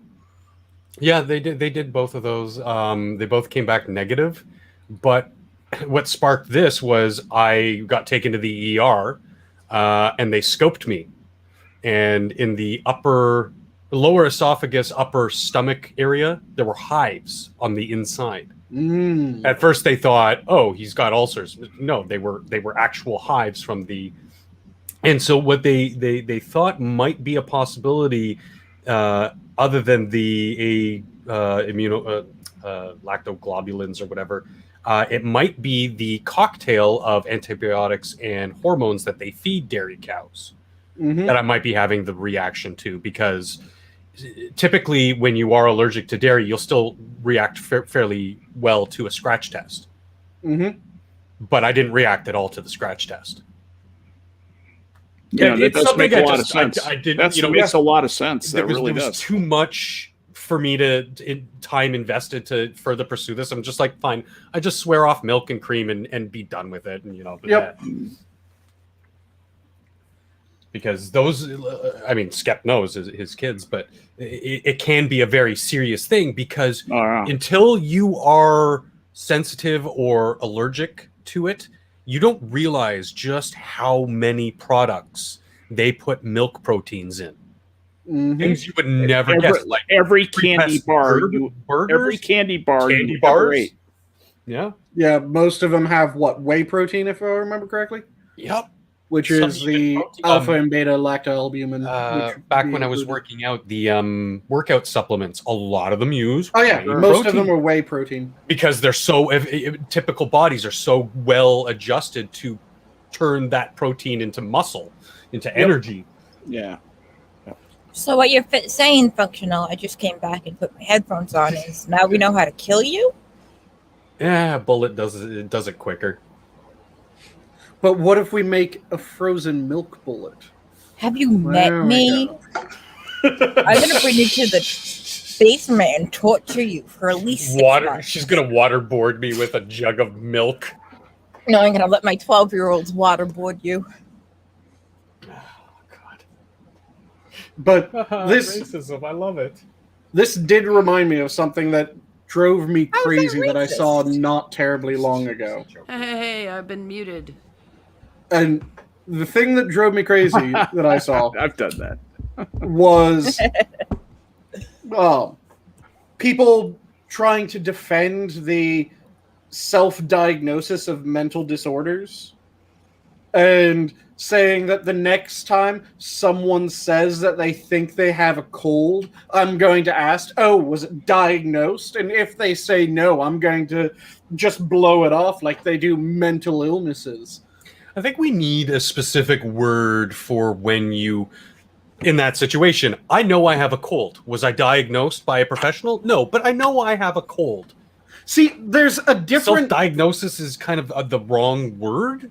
There's a different thing that I would categorize it with, though, because when you're saying that you have a mental illness, that is not a, oh yeah, I'm sad. The equivalent of an emotional cold would be, I'm a bit sad. And no one goes, well, were you diagnosed as being sad? Were you diagnosed as being happy or angry? No, it's a fleeting instance where you just go, yep, this is the emotion I'm feeling. But even when you walk into, like, if I were to walk into my doctor's office and say, I think I'm depressed, it's sort of like, okay, well, no, it wasn't diagnosed. But it's like, how do you know? It's like, because I feel fucking depressed. What do you mean, how do I know? That's why I'm here with you, so that somebody in a professional manner can say, okay, let's do some tests. Yes, you are, or no, you're not. Yeah, and the thing that drove me crazy about it was they were comparing a mental illness with a common cold. No, it would be like if your friend came up to you and went, I have cancer. And you went, oh my God, when did you get the diagnosis? And they go, I never went to a doctor. I know my body far better than any doctor knows my body. I know I have cancer, and if you think that I need a diagnosis that says that I have cancer to tell you that I have cancer, you're a bigot against people that have cancer. Everyone would be going, this person's fucking insane. Yeah. They have an entirely Give it some different time, though, disorder. when it's going to get to that point if somebody doesn't fucking step up and take the reins back. Yeah, and that's the thing that drove me crazy about this, because they were comparing it to something that it's a minor condition. When it's a minor, fleeting condition like I have a cold, well, how do you know that you have a cold? I have the sniffles. Yeah, Yeah, cold okay. is not minor to me. It is Yeah, to but most people, Jen, you're a unique case. Yeah, you're I an know. I just exception. wanted to throw a wrench into Sanguine. But Thanks. when it's something that, again, the equivalent of cold would be any fleeting emotion. I'm sad. Why are you sad? Well, I just heard someone that I love die. Mm-hmm. Makes sense why you're sad. I have a cold. Why do you think that you have a cold? I've been kind of sneezing and sniffling. Okay, are you sure it's not allergies? No, I don't have any allergies. Yeah, it kind of sounds like a cold. But Okay, now Prospero gets to run her show. it's when I tried. it's the long term that they try to go, yeah, I have depression, I have Asperger's syndrome, I'm autistic. Have you been diagnosed? No. That's like a cancer patient, or someone saying that they have cancer, not a cancer patient, someone just saying, I have cancer, or someone who you see them using their right arm without any issue, and they say, yeah, I completely shattered my right arm. Oh, when did that happen? Years ago? No, just right now. You're using your arm. Yeah, but it's broken. I know my body. Hey, some of us have walked on broken legs. Sure, There's a there were difference between stilts put in shattered. them.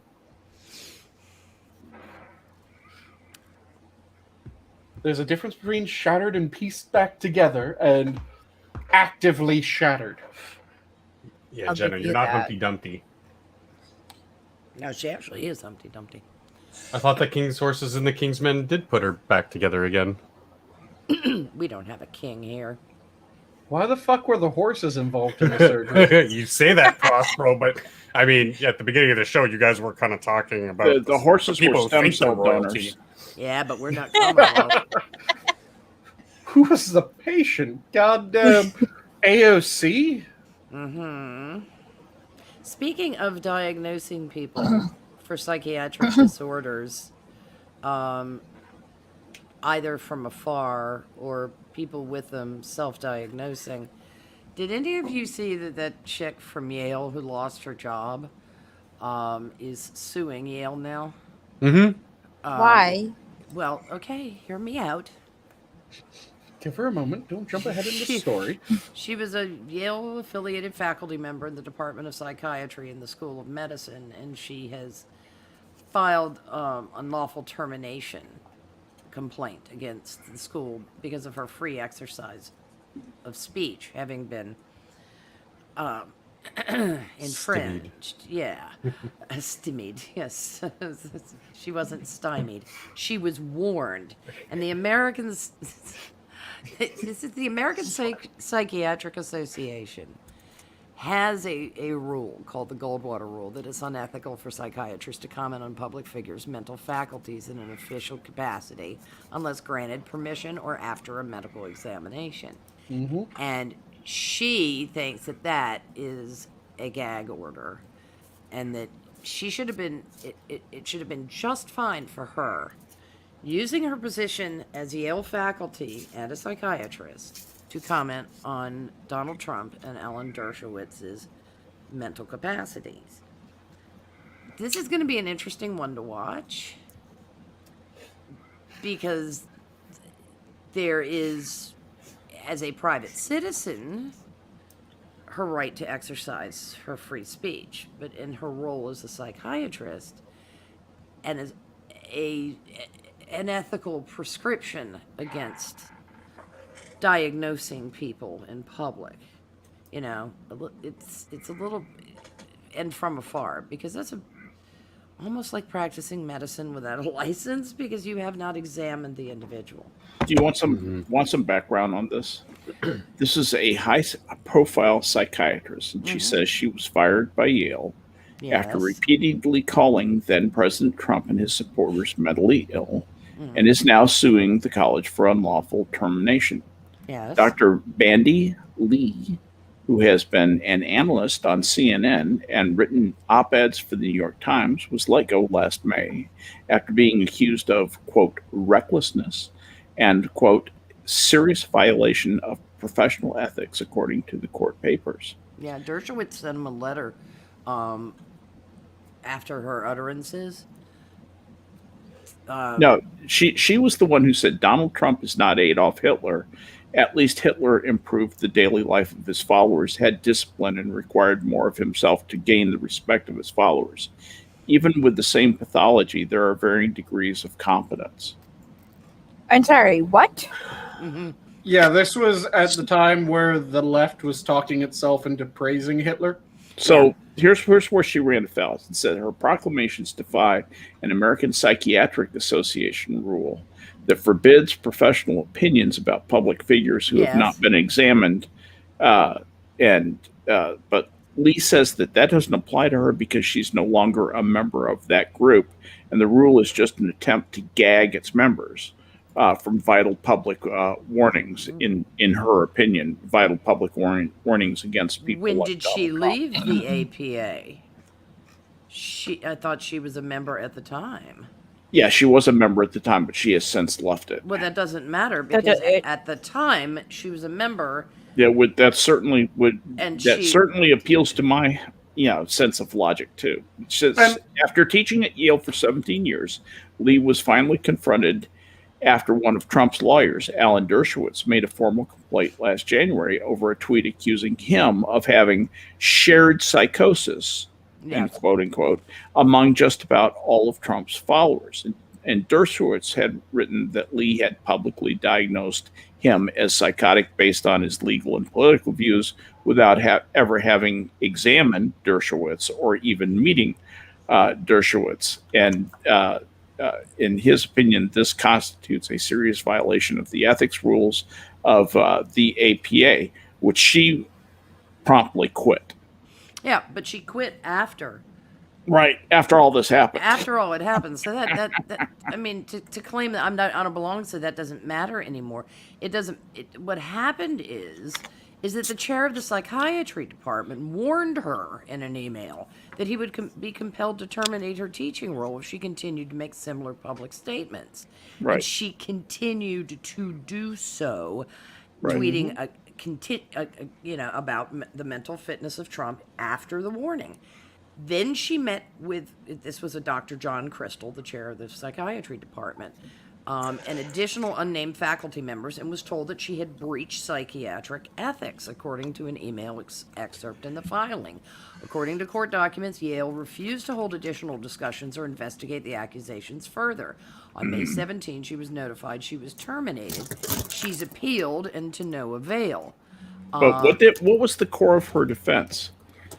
The core of her defense stated by one of the attorneys who's defending her, and he said, Trump's presidency represented an emergency which not only allowed, but required psychiatrists in the United States to sound the alarm. Her legal team said her professional responsibility to protect society. Trump's mental health was affecting the mental health of everyone in the United States, placing the country at grave risk and undermining democracy itself.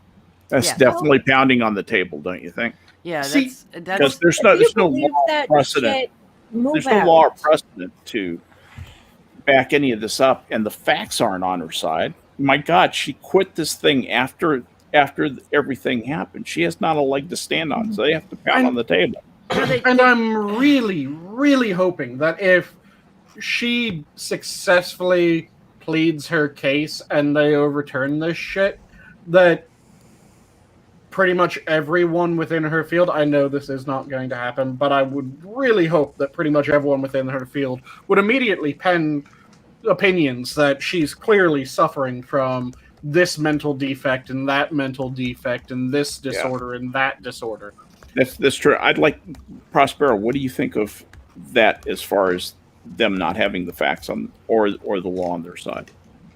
I don't think they have the law. She was warned. And the chief of psychiatry warned her. Yeah. And, your boss tells you to stop doing something, and you keep doing it, and then your boss and other faculty and administrators in control of your employment tell you, but fuck's sake, why couldn't you understand simple instructions, and kick you out because of the Goldwater Rule of the APA. Right. I don't care if you've quit the APA or not. That's utterly irrelevant. Utterly irrelevant. The fact that they would apply that Goldwater Rule is relevant. Mm-hmm. Because you don't belong. I mean, I'm sure there's a shit ton of faculty in the Department of Psychiatry at medical schools who don't belong to the APA. That's like not belonging to the AMA. Yeah. It's utter bullshit. She got huffy and she quit. She's a political activist. She's decided to be a political activist instead of a psychiatrist. Yeah. And that's fine. Charles Krauthammer used to say, I don't diagnose people. And he had quit the practice. He was no longer an active physician at all. And he could have done so without anybody fussing at him. But he had always said he was loath to comment on people's psychiatric makeup. Mental state, from afar. Yeah. Other than, I would find it disturbing, but he it was pretty careful with that, and he didn't have anything to fear. Compare Krauthammer and his point of view with the point of view of somebody who comes at this of Trump's presidency represented an emergency which not only allowed but required psychiatrists in the United States to sound the alarms.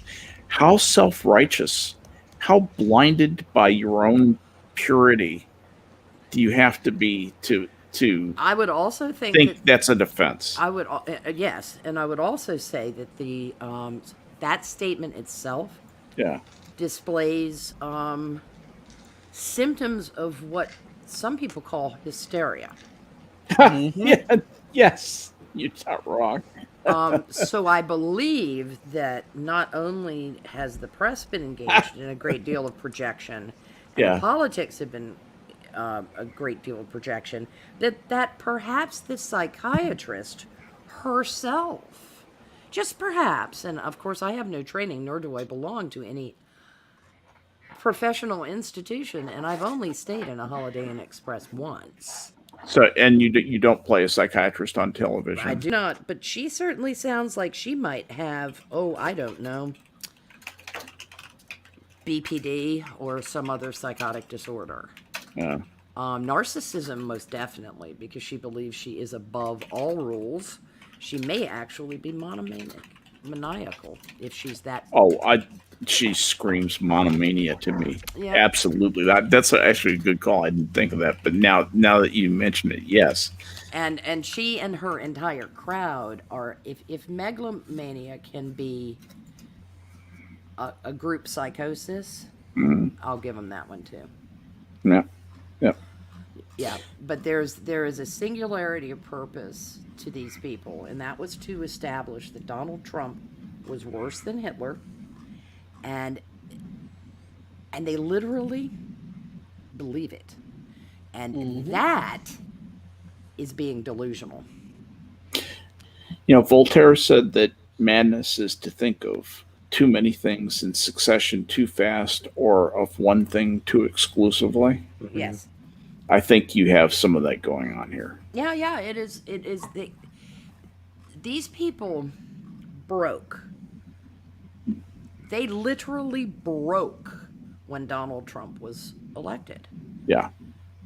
Their entire worldview shattered. It really did. And they could not put it together because their entire being is invested in their sense of belonging to this cause. They don't really have much of a personality of their own. Their personality is their political beliefs. What's really pretty funny is politics is important to me, but I have never considered politics a crucial aspect of my personality. The aspects of my personality that draw me to politics draw me to other things as well. If you know what I'm saying. Politics is not my raison d'etre. I'm curious and I hate stupidity. Those are aspects of my personality. Highly judgmental. Well, it's just when you see people wasting their minds, when you see people not making the effort that you are both willing to make, and you feel there's kind of, if I read you correctly, and I think I do, you almost feel an obligation to use the brain that you were given to the best extent that you can. It almost feels like an obligation, and you don't understand when other people don't feel the same way. When they just sit there in lazy thought and just abject, and watch the world go by, and they have no mental discipline at all. They have no intellectual curiosity, and their beliefs are as firmly rooted as that of a windsock. Yes. And about as deeply based. And it's interesting because I don't spend a lot of effort thinking. Okay, I just don't. And it's not because I'm super smart. I just don't. I'm lazy. I'm terrifically lazy. But it's critical thinking. However, it arrived in the brain box, got there. Maybe it was having the older parents. Maybe it was being party to political discussion from 1,000 different little factors from and big childhood factors. and that kind of thing. But it is not. I was extremely annoyed in November when Joe Biden was elected. I remain extremely annoyed. I would very much like to pretend it didn't happen. But you weren't out in the streets literally screaming to high heaven going, no! I have never been so invested in anybody that I could be fucked to do that. Number one, I have more, I have more self-respect and some overweening pride. Yeah, I don't want to be the. Where does one become the other? Yeah, I'm sorry, but I just am not going to beat the shit out of an innocent trash can because I didn't like the way something turned out. That doesn't mean I'm not going to stand in the garage with a beer in my hand and a cigarette in the other, screaming at the damn freezer. Because, that's how I'll vent. I'll just walk back and forth going, I cannot believe that you people would do something this stupid. Create the you people person to fuss at. And then I have purged myself of the It's your shrieking tree. It's my shrieking tree, yeah. And it's I use it as an example. I do not do this very often. But there are times when the only way I can exercise my frustration is verbally, not written, but verbally. Sure. So I will talk out loud to people who are not here. Now, somebody watching me would say, uh-oh. Except I can explain exactly I can explain exactly what I'm doing. I need to have this conversation, even though they're never going to hear me, because I need to get it off of my chest. It's cathartic, yeah. Yeah, and it's just say you're talking to your parents. I don't think I ever call them fuckwits. At least not out loud. No, not out loud. No, I don't even think I ever thought that either one of them was a fuckwit. No, I meant if someone asked absolutely, you. But it's just, if somebody, I'm not talking to imaginary people. I'm talking to a straw man. Okay, I literally have created a straw man that I'm standing and having an argument with. Okay. It's they're not even, and part of it is anticipation. It's almost like private debate training. Guess what they're going to say back to you, so you can be prepared when you are in an encounter with people. It's also called borrowing trouble. Mm-hmm. Sure, when you get one of those responses that's more than just well, you're a racist.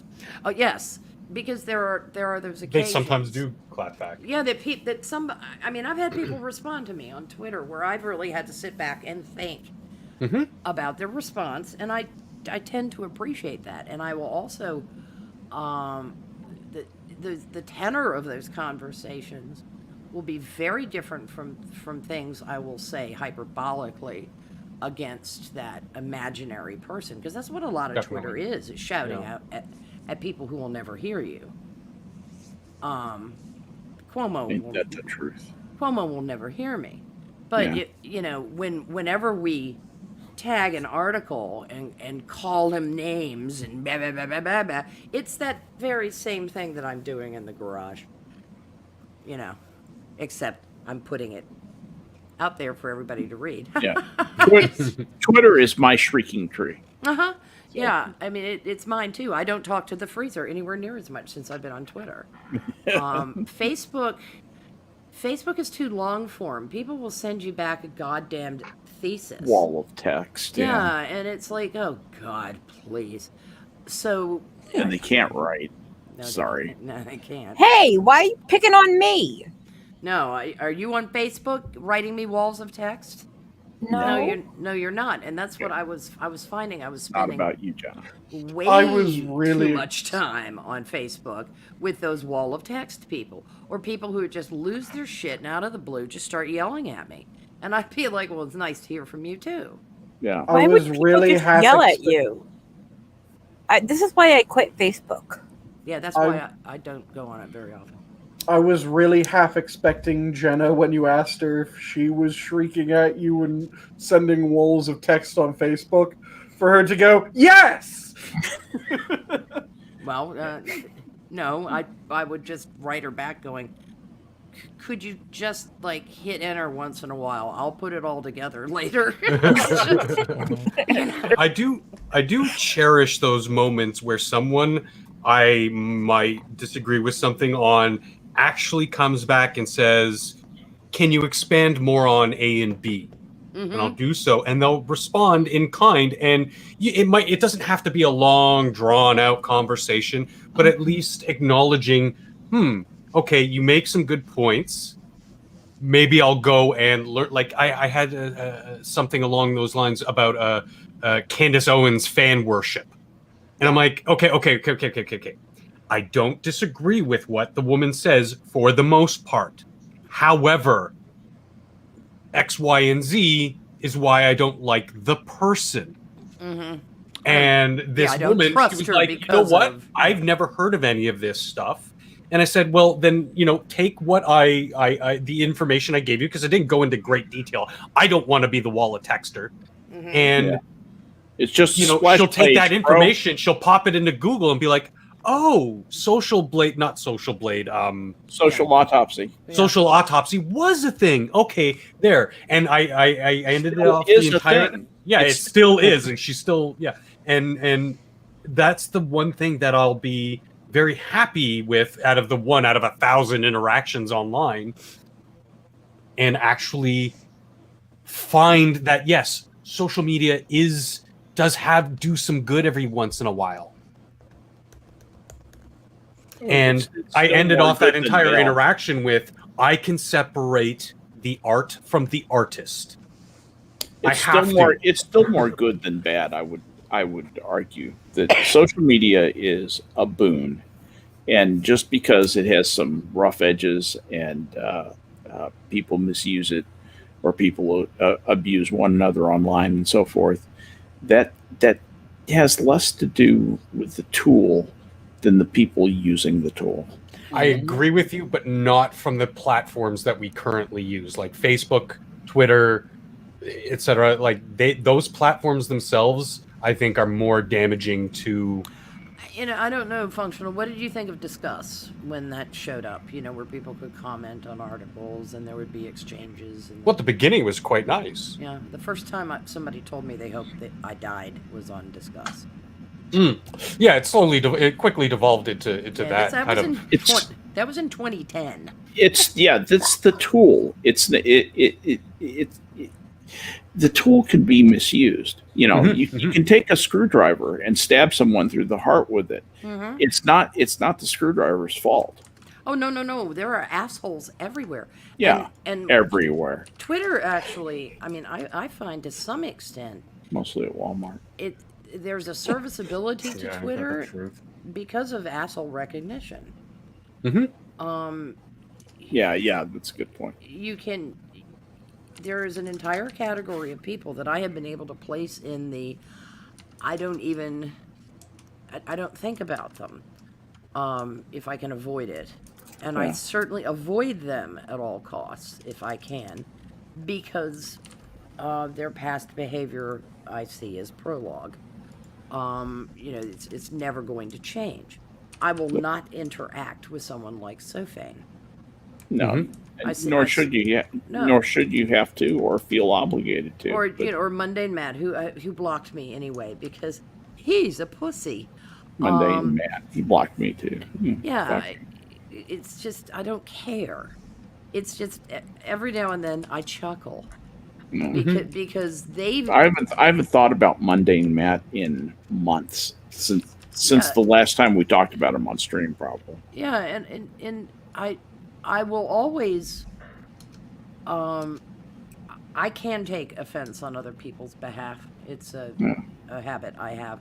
I try not to. I will never forgive Matt for what he did to creators.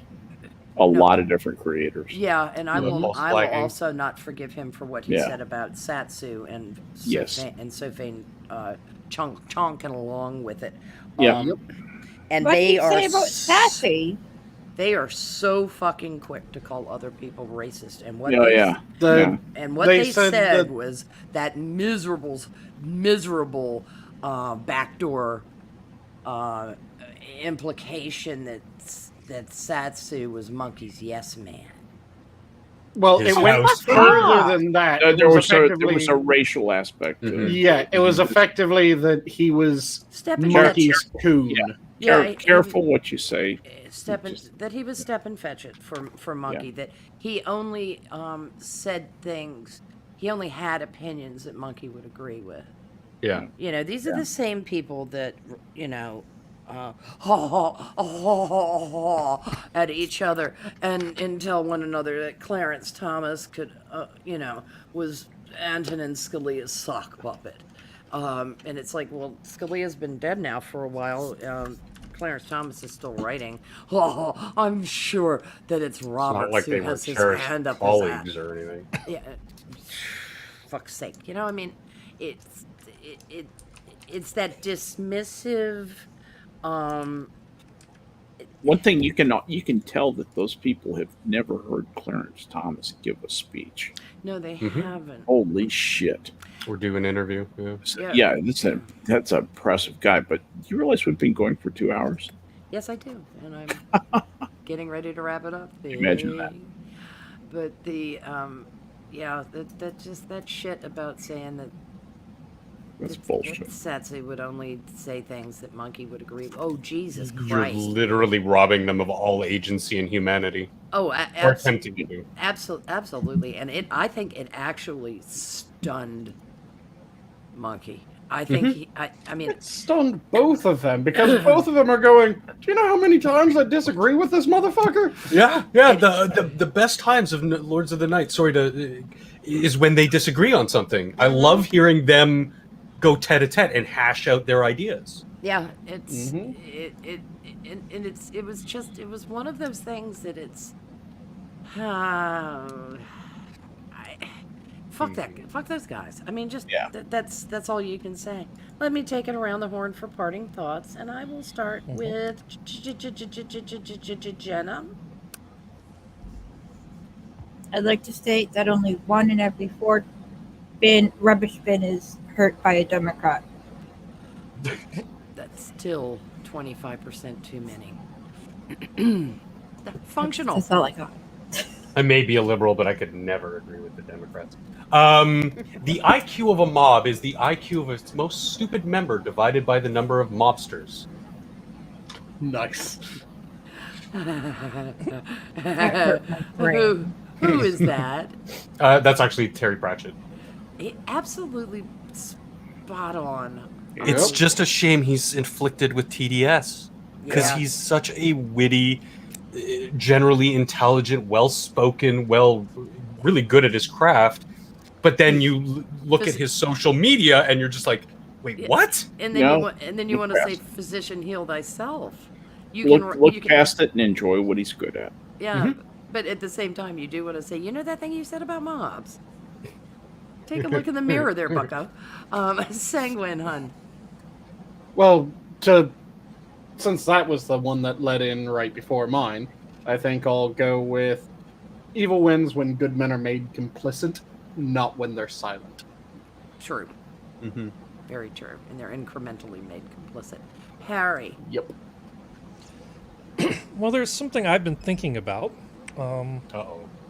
Because, I don't really have the answer to this, but it's something I've been thinking about, and maybe other people could think about it too.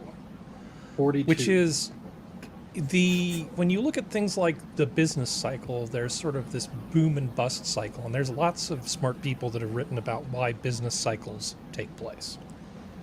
But we're seeing social cycles as well in terms of how things change in terms of society, and it seems like the the distance between the peaks is getting shorter and shorter.